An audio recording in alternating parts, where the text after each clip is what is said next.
Iki surat Yasin niku surat terkenal tapi sembuh niki sing oleh ngartekno. Begini nggih kula terangno sing umum mawon. Sing umum maknane boten khusus. Khusus sing maknane boten apa? Umum. Pertama dimulai dari Yasin. Ya. Saya berkali-kali ngomong Yasin itu mufassir itu ada yang cari aman. Ya, cari aman itu pokoknya sing gak resiko. Ngendikane biasanya Allahu a'lamu bi muradihi bidzalik. Gampangane muni wallahu napa? Alam. Karena awal itu suar kados Yasin, Hamim, Qaf itu termasuk asrarul Quran, sesuatu yang dianggap rahasiane napa? Rahasiane Allah atau rahasiane Quran. Tapi itu mufassir yang cari awal, cari aman.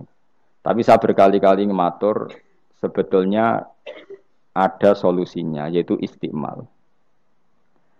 Berkali-kali kita kalau baca tiba napa? Salatullah salamullah ala toha rasulillah salatullah salamullah ala yasin habibillah. Jadi antara disiplin ikhtiyat, saya ulang lagi ya, antara disiplin ikhtiyat kehati-hatian itu tidak bisa menafikan istiqmalul ulama, penggunaan apa? Ulama. Ulama menggunakan Yasin untuk Rasulullah, sehingga settingnya berarti begini, Yasin ya Muhammad, ya, saya ulang lagi, Yasin ya Muhammad, demi Quran yang bijak, innaka ya Muhammad laminal mursalin. Jadi secara istiqmal itu sudah sambung, Muhammad, kamu sungguh termasuk orang yang menjadi Rasul. Normal betul. Normal sama dengan Toha ma anzalna alaikal Qur'ana litasqa. Toha ya Muhammad, saya tidak menurunkan Quran ke kamu litasqa supaya kamu celaka. Jadi dari istiqmalnya kalimat juga settingnya juga siakul kalam menunjukkan bahwa Toha dan Yasin maknanya adalah ya Muhammad, Muhammad. Kemudian karena ini tidak ada kepastian secara sanad, juga ulama ingin Quran tetap ada mutasyabihat yang tahu hanya Allah. Kemudian tetap banyak ulama yang ngambil jalur ikhtiyat menafsirin apa? Allahu a'lamu bimuradihi bidzalik. Makanya kalau matur ikhtiyat jangan merubah istiqmal, istiqmal juga jangan merubah apa? Ikhtiyat. Sehingga kita tetap saja muni sholatullah salamullah ala toha rasulillah sholatullah salamullah ala yasin habibillah. Terus mazhab ketiga begini cara berpikir. Jadi muqtata'atul huruf, potongan-potongan huruf itu andekan Anda orang Arab dan hidup saat itu, saya ulang lagi ya. Muqtata'atul huruf, potongan-potongan huruf itu andekan Anda orang Arab dan hidup saat itu, maka tahu maknanya. Tahu maknanya itu ngerti sing dikarepno, senajan to ora roh detaile. Misalnya kita dalam bahasa Indonesia sering ngomong gini, kemudian mubalek tadi atau Pak Guru menerangkan A, B, C, D, A sampai Z. Kita tahu A sampai Z itu enggak ada maknanya. Kalimat A sampai Z itu enggak tahu maknanya. Tapi kita tahu bahwa yang cerita tadi mau ngomong bahwa sang mubalek tadi menceritakan detail. Apa? Detail. Jadi misalnya saya tadi dilapori seorang suami istri yang konflik dengan istrinya. Dia ngomong buruknya istrinya A sampai Z. Maknanya apa? Cerita buruknya istrinya detail. Meskipun A sampai Z itu satu potongan huruf yang tidak ada maknanya. Ya seperti itu kira-kira Yasin, Hamim, Ain, Sinko. Jadi kira-kira inilah Quran. Itu dugaan ulama.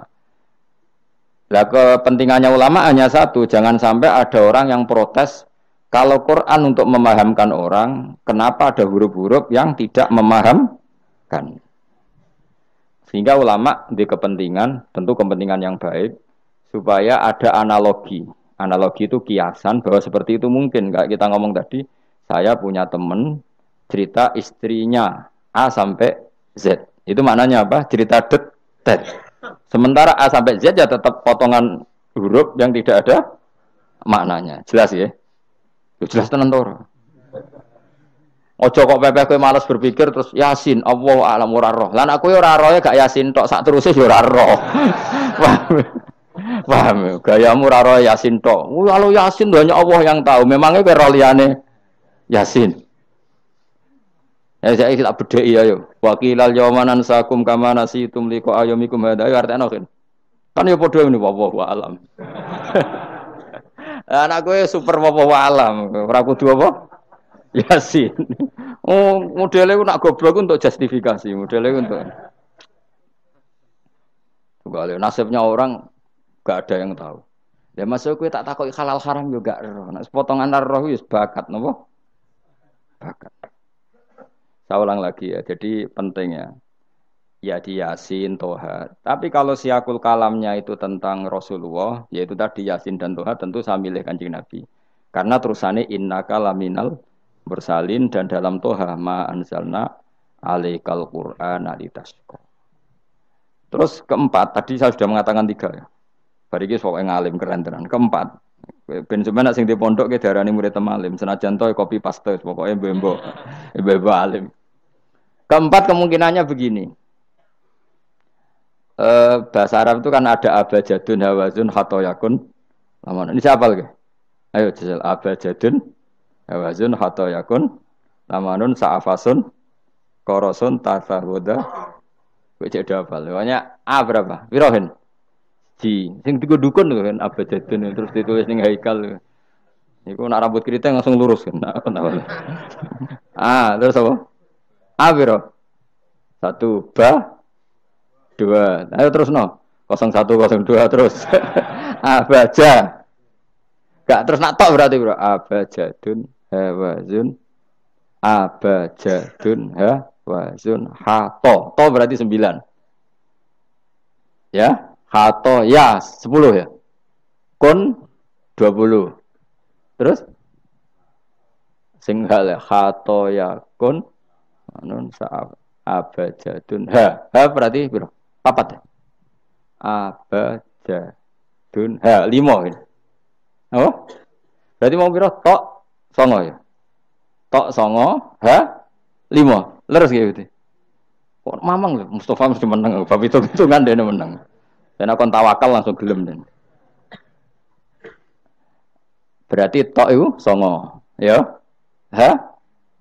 5 berarti biro 14. Sehingga 14 itu cara ilmu falak dianggap ibaratun anil badri, no? Mergo wayahe napa? Bulan purnama. Bulan purnama itu kan 14, 15, 16. Jadi awalul badri sing kecelo ayamul bid. Iku piro? Nek umumnya poso bid itu 13 apa 14? 13 ya. Tapi sing karuan 14 iku.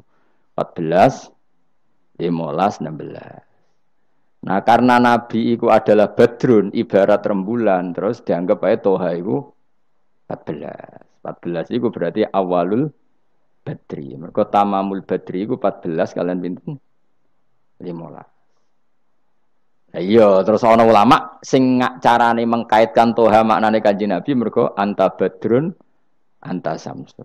Nah sama nak takok Gus kok ora milih 15.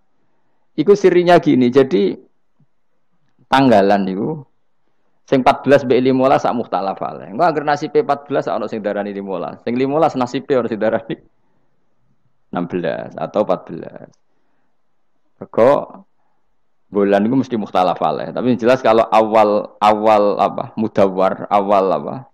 Sempurna itu mulai pinten?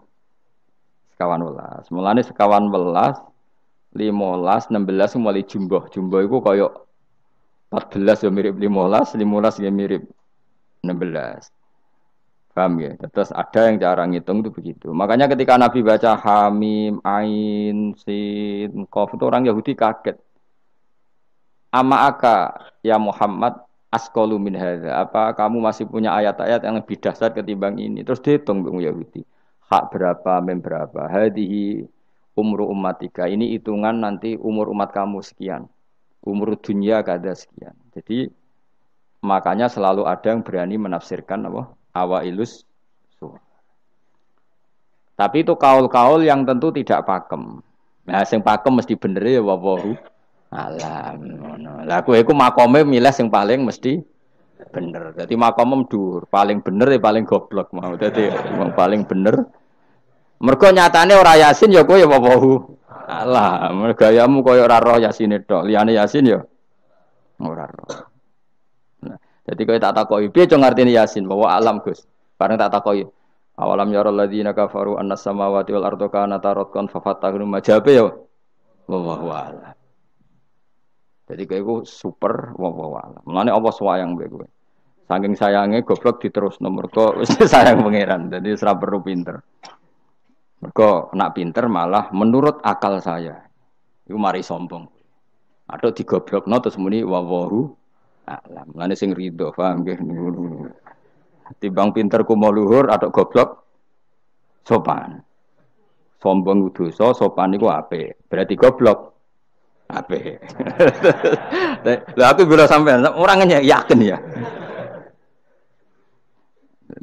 Aku yakin ngarepe pangeran. Muga aku pengagum pangeran. Pangeran nggih barang goblok kok ana gunane. Mulane kula dadi wong pinter tapi sering istighfar. Tenan to, aku alim lah aku sering istighfar. Mergo kadang-kadang mulane kula nu termasuk wong alim sing jarang terima fasilitas. Mergo aku izin ketemu pangeran. Ya jale misale Rugen mondok. Misale kan mondok, meskipun ora terjadi. Rugen mondok 16 tahun hafal Quran luanya. Terus juara nasional. Juara tahfidz nasional Rugen. Keriting gendut umur umur 16 cek imut-imut. Engko ujung-ujungnya apa? Rungokno. Untuk hadiah umroh terus uang 50 juta. Oke itu baik ya dari segi syiar itu baik, tapi tetap statusnya mendapat. Ya statusnya sehingga bisa saja kita dimintai tanggung jawab Allah. Kowe hafal Quran tak paringi gampang kok untuk umroh, untuk duit. Apa yang kamu lakukan untuk Quran? Ternyata dia ngapalkan untuk lomba. Semuanya untuk lomba dan untuk mendapat. Ketika kancamu sing goblok, Quran rapal, kitab ya ora alim, terus urip ning Gunung Kidul, mung berhubung melarat kan urip ning Gunung Kidul. Berhubung ora juara nasional yo ning Langgar Penceng. Tapi akhirnya mulang Quran cah cilik-cilik. Sono bocah iso maca Quran ya sebab ndekne. Ada pengajian Quran sebab ndekne karena dia ada juara nasional. Sing iki goblok memberi. Napa? Sing iki pinter mendapat atau menerima. Sing paling tak wedeni dadi wong alim iki. Banyak teman kita yang ndak alim urip ning pedalaman, akhirnya gawe masjid, gawe madrasah. Kita sing kecelok alim pinter pidato diundang untuk sangu dhuwit kas masjid. Lho kowe ora usah guyu, kowe ora usah melok ngenyek dosa kowe melok ngenyek. Artinya aku malah jangan-jangan goblok kamu jarak ngono. Karena ingin memberi, tidak ingin menerima. Mulane aku tetap hormat. Hormat banget, hormat banget. Maka hidup ini, makanya kula suwun, siapapun yang alim itu menjaga diri dari mendapat. Tapi Joko terus gedeng pengajian ya keliru. Uripe masjid itu nak ono pengajian. Tapi kiai ini kudu iki. Taruh saja misalnya dia harus tahu kalau misalnya dapat sangu 2 juta. Harus langsung dizakati. Ora usah ngenteni setahun. Karena potensinya uang ini satu, kalau ilmunya dia manfaat, mungkin seimbang ilmu manfaat untuk orang juta. Tapi kalau ilmunya enggak manfaat, dia harus zakati ini. Ya zakati apa saja. Lagi masjid juga 2 juta duit cemen. Dikekno masjid sing lebih apa enggak urip atau dikekno pondok. Ya paling penting dizakati lah. Gue pribadi ya sak kadare, gue anak bojone ya sak kadare.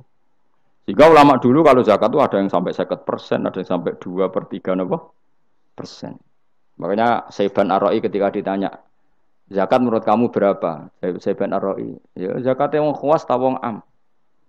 Wong khawas. Ya wong khawas iso 100%, iso 50%, iso 80%. Karena tadi dia takut hisab. Umpama aku kenal sampean ngene iki kok ora krana ngaji Jalalain wedi hisab. Karena kalau kenal ndak di luar ngaji paling ya. Misalnya aku di daerah santri enggak di luar ngaji. Paling kon mijeti, kon gowo tase. Ya sudah seperti itu, reputasinya semuanya khadzun nafsi. Tapi kalau kenal seperti ini kenangannya kan saya ngajar Jalalain. Kowe mulang belajar. Semuanya tentang Quran, semuanya tentang ilmunya Allah Ta'ala. Sehingga sebaiknya kita ya kenal hanya gini-gini saja, ora usah akrab teman-teman. Mari ruwet. Jadi ulama dulu itu sampai seperti masyhur itu Dawi Imam Syafi'i. Itu sampai tak figura. Wadittu annal khalqa ta'allamu hadzal ilma wa ma nusiba ilayya syai'un minhu. Sebagian riwayat harfun minhu. Saya suka kalau semua orang belajar ilmu saya, maksudnya ilmunya beliau tentang fikih.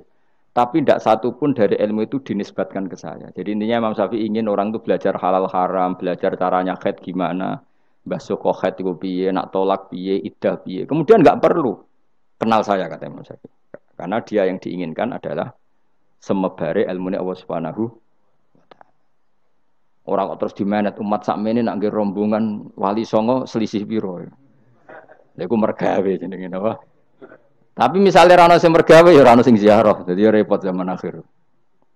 Ya sudah seperti itu.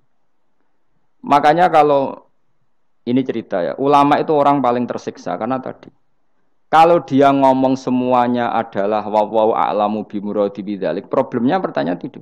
Quran turun untuk memberi penjelasan. Lalu bagaimana kalau Quran sendiri tidak jelas, yaitu awailus suwar. Karena tersesa itu maka ulama memberi satu analogi, meskipun tidak yakin tapi bikin satu kiasan. Kira-kira maknanya seperti ini.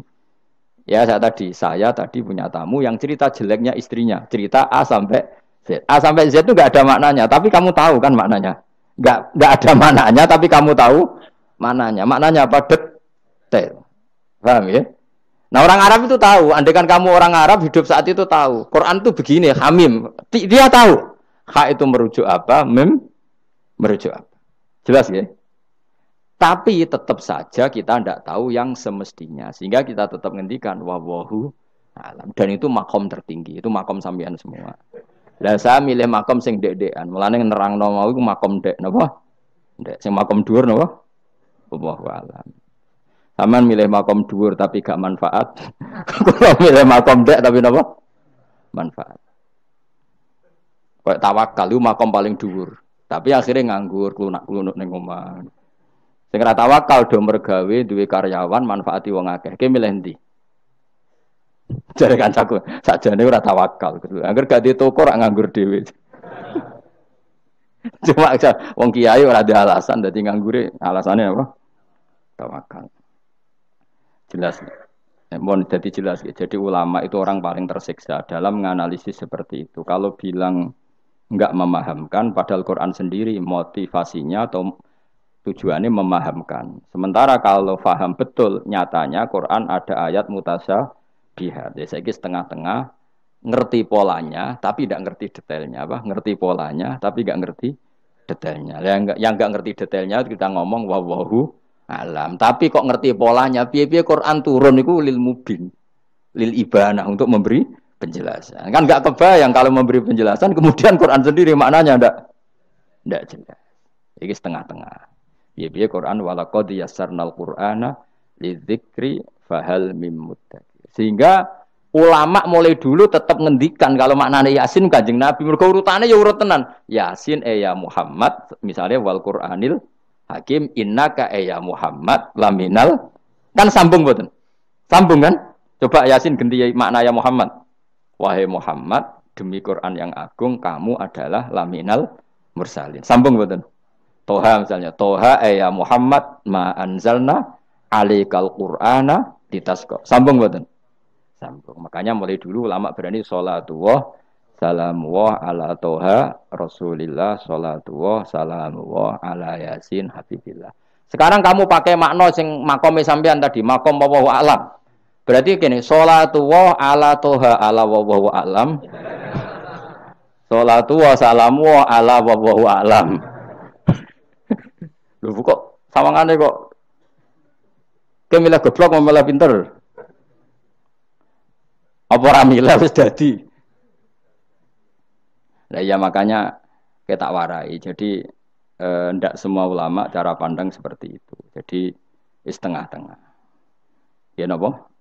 Tengah-tengah. Jadi detailnya wallahu alam tapi tetap kita tahu pola. Nila caranya ngerti gimana? Saya Nawawi Banten ngikuti guru-gurunya termasuk cara pandang gitu. Kenapa kita ngartikan Toha ya Muhammad? Anggap aja tok tadi berapa? 9 ya. Ya 5. Itu sudah awal Lailatul Badri karena bulan mulai ser itu tanggal pinten? 14. Lah kok takok, kenapa enggak tanggal 15? Nabi dhewe iku yo ngalami dari 14 15. Sehingga ada awalun nubuwah, ada tamamun nubuwah. Sehingga kita ngambil dari 14. Ya itu kan dia sambung terus gampang. Ya tapi ojo terus Nak ngono terus Yasin mbok hitungi kabeh nganggo abjadun yo keliru. Ya seperti itu pun kita butuh sanad. Ya saya ulang lagi seperti itu pun kita butuh apa? Sanad dan sanad saya sampai para guru-guru kita sebagian itu memang mengartikan Yasin itu Muhammad kayak tadi sholatullah salamullah ala toha Rasulillah sholatullah salamullah ala Yasin Habibillah. Coba kalau sampean apa enggak bermaknani Kanjeng Nabi. Jadi sholatullah salamullah ala toha ala wallahu a'lam. Barang wa alam mbok sifati Rasulillah kan aneh. Jadi utusannya Allah iku wonge wallahu a'lam. Kasus gak? Oh kasus. Oh kriminal besar penjara tenan. Jelas ya? Jelas ya? Nah, jelas pinter. Soalnya orang ngaji kan pinter. Sesuk ora sama angkat terus pinter, no? Benar. Nah inti dari cerita Yasin itu begini, Allah menceritakan pada kekasihnya yaitu Kanjeng Nabi Muhammad SAW bahwa di antara metode dakwah itu kirim utusan. Ya saya ulang lagi. Dulu Rasul itu di ibu kota kan ya. Rasul semua itu yang Rasul betul. Rasul itu ada dua, ada Rasul yang diutus Allah langsung yang jenenge Rasulullah, napa? Ada Rasul delegasi kayak sini Mursalun yang di surat Yasin itu Rusulu Isa.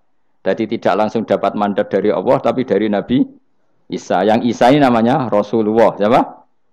Lah yang utusannya Isa jenenge Al-Mursalun, tapi Rusulu Isa. Jadi utusannya Nabi itu menunjukkan ini makanya kita sering kecolongan gara-gara itu. Sekarang tuh banyak kiai sentral yang enggak punya apa ustadz ya atau kiai binaan di kampung-kampung. Makanya sekarang banyak kecolongan, banyak orang alim di daerahnya tapi dia istilahnya sekarang di Menara Gading, tahu-tahu di kampung-kampung pedalamannya diserang aliran sing aneh-aneh. Karena ini tidak punya utusan untuk meluruskan ahli sunnah apa?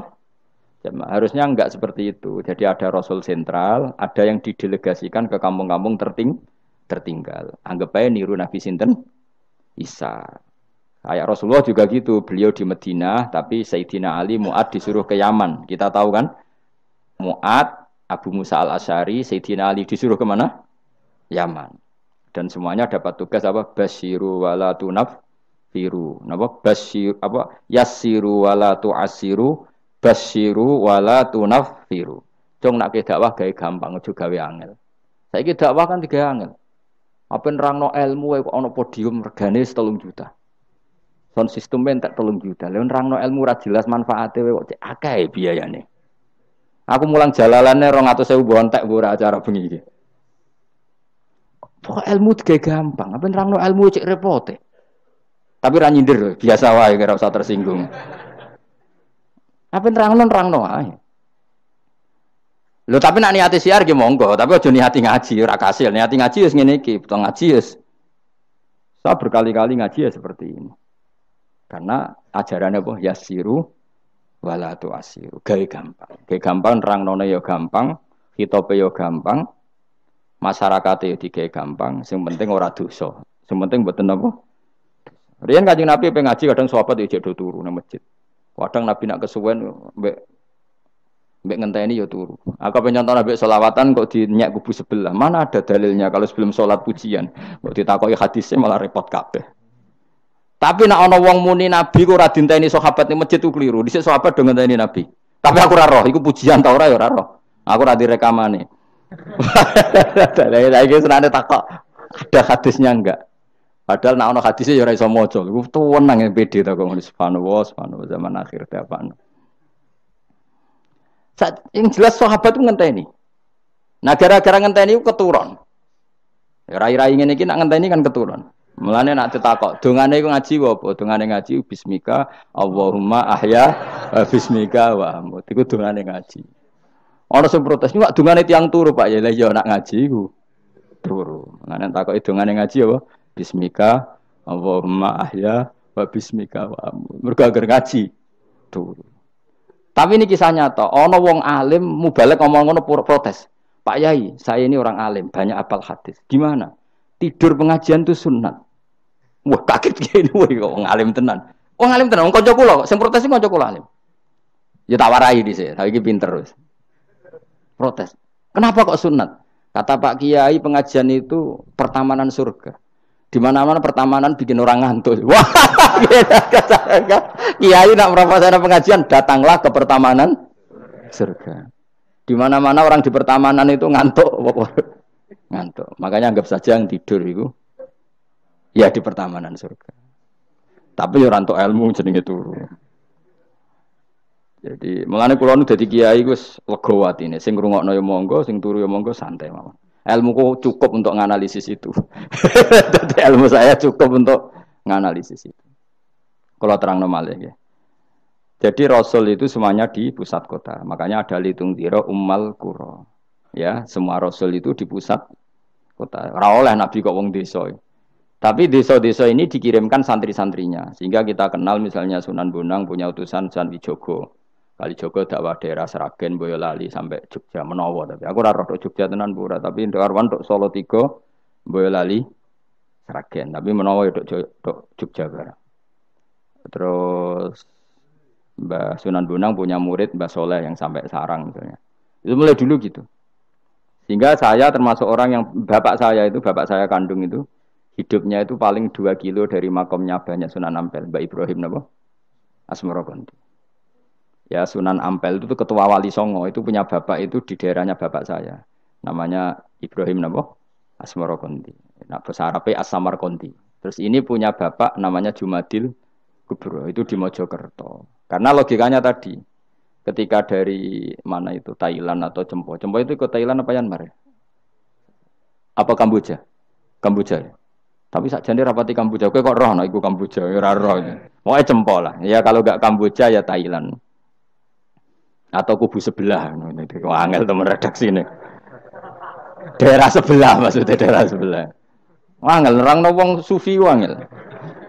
Mergo kowe wis terjustifikasi penting ku nak ra paham muni wallahu alam. Kacau. Gayane sopan tapi itu pelemparan tanggung jawab.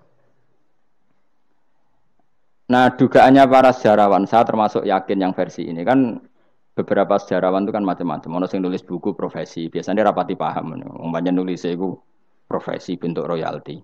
Ono sing kiai alim paham sejarah tapi mau nulis wedi ra ikhlas. Biasane nulis ora untuk golek duit. Ono sing ora nulis ya ora paham koyo kowe, penting seneng kiai. Iku makame ya dhuwur. Penting seneng kiai. Nah keyakinannya banyak kiai itu Sunan Ampel itu lahirnya di Cempa. Jadi dibawa ke Tuban itu sudah ada. Sama beberapa ibu putri Cempa. Karena Tuban itu pelabuhan kan dulu kan nggak ada akses kecuali apa pelabuhan. Maka turun di Tuban ya di desanya bapak saya. Makanya keluarga besar saya itu dulu ya masih keren lah secara silsilah. Nah maksudnya intisab ya entah intisab gen maupun intisab nopo belajar. Intisab kan ada dua, ada gen ada apa? Belajar. Nah, sama intisab nasab maupun intisab sabab. Ini penting saya utarakan. Sehingga orang yang tidak nasab pun untuk barokah Kanjeng Nabi Muhammad sallallahu alaihi wasallam yaitu tadi karena kullu nasabin wasababin mungqatiun yaumal qiyamah illa nasabi wasababi. Jadi wong sing wis gagal nasab ngene iki iku iso intisab Nabi lewat nasab sebab yaiku napa warasatul ilm apa? Warasatul ilm. Jadi kowe sekali ra alim wis taqabbalallahu minna minkum taqabbal ya karim. Habib ora, ye ora, Gus ora, alim ora, sapa? Muhibbin, pecinta, penggemar. Kayak slang itu, kayak ana penggemar itu. Nah, karena bapaknya Ibrahim Asmara Konti itu wali itu kan ya orang alim. Makanya dia ke Mojokerto. Karena tradisinya wali itu ngikuti Nabi, syaratnya Nabi dakwah itu di pusat kota. Zaman itu pusat kota Nusantara kan Mojokerto karena di situ ada apa? Majapahit. Jadi secara logika masuk akal kalau Mbah Jumadil Kubro itu makomnya di Mojokerto karena untuk mencari pusat kota. Paham ya? Jadi ini saya setuju dengan versi itu karena coro hitungan-hitungan alim itu masuk akal. Paham apa? Singgah di Tuban karena pelabuhan, milih Mojokerto karena pusat kota. Karena semua nabi itu litung ziro, ummal qura, wa man haula. Nah kemudian para nabi ini karena sentral di daerahnya, beliau untuk ke pelosok-pelosok kirim utusan. Itu disebut it arsalna ilaihimus Nah, utusan minimal dua karena biar ada temannya. Ono konco ngrumpi, konco rembukan. Nah, dhewean kan repot. Nah, dua ini kemudian ditambahkan satu. Fa'azzazna bisali.